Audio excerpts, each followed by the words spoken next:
আসসালামু আলাইকুম।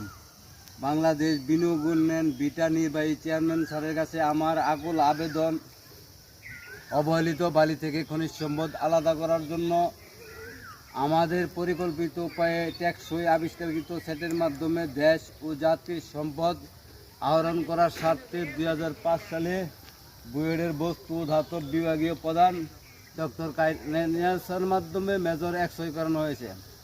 এর মধ্যে রয়েছে জিলকন, রুটাইল, ইলমেটাল, ম্যাগনেটাল, গ্যানেট, মোনাজত, কার্বোডাইস, নিউক্লিন, রাসায়নিক প্রযুক্তি, পারমাণবিক প্রযুক্তি, ইউরেনিয়াম, চুল্লি ও বিমানে ব্যবহৃত থাকে।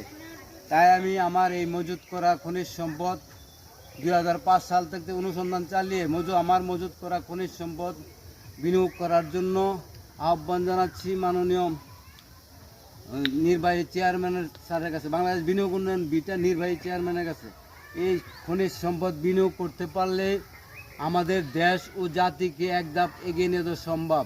তবে কথা হলো গিয়া স্যার, আমার এই মাল মজুত করা খনিজ সম্পদ বাংলাদেশের খনিজ সম্পদ, বাংলাদেশের জাতি, আমি কেন মাল বিক্রি করতে পারবো না? দেশ ও জাতির স্বার্থে কেন অনুসন্ধানের লাইসেন্স পাবো না? কেন আমি বিনিয়োগের লাইসেন্স পাবো না? এটা স্যারের কাছে আমার আকুল আবেদন। দেশবাসীর সাথে আমি কাজ করতে চাই।